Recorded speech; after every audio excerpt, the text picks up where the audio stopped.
Right now, we are joined by our first guest, thinks that stocks could rise by up to 10% by the year's end.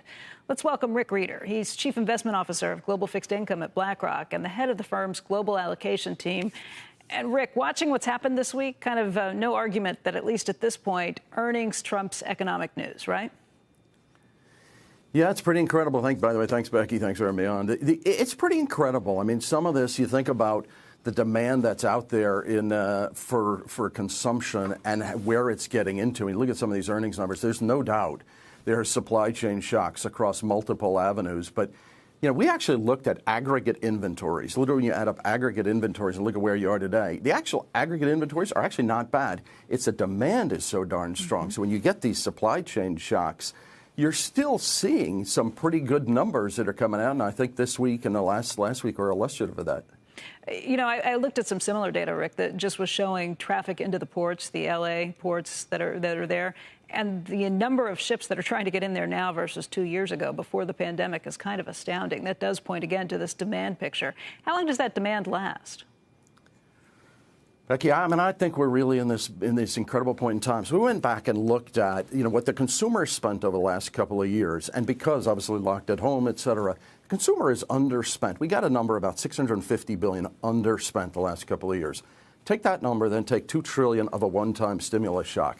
So think about what's happened. The consumer is delevered, long cash, and the prospects for jobs and income is high. It's going to continue. The demand is going to continue. And then, by the way, look at the other side of it. As the corporate sector has gotten liquid through COVID. Free cash flow generation is really strong. CapEx is growing. R&D is growing. And by the way, they're also buying back their stock. So I think you're going to have a durable, well into 22, you're going to have a durable demand function. And then, you know, I think you're going to see, pretty per your point on some of the ports, you're starting to see some easing in places. We study this at companies around where trucking is able to deliver goods. It takes some time, but there's definitely some easing of that. So I think you're going to have some pretty strong numbers that are durable, at least into well into 22. So all this talk about inflation and about inflationary cost pressures eventually overcoming the company's abilities to raise prices, that doesn't matter? Or is this a case where you got to pick winners and potential losers? So, Becky, I think what people don't factor in is, you know, if you go back to that demand point, you say, gosh, the demand is really strong. It will be durably strong. These companies are in a pretty luxurious position in terms of getting pricing power through. And if you can increase your prices, and you think about how a business is set up, you've got fixed costs and you've got variable costs. Many of your costs are fixed. So you think about you sign a long-term lease, it's a fixed cost.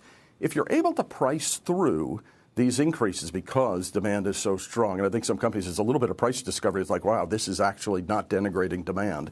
If you price it through, I've got variable costs that clearly are going up. I've got fixed costs, though, that are stable. You're actually pretty positive. You've got operating leverage as a business. Listen, there's some industries that you look at consumer staples, and you look at some of the numbers that came out there where your input costs are moving up significantly. That's an issue. But you know, for broad corporates, you can have a pretty positive impact on margins, and that operating leverage is real.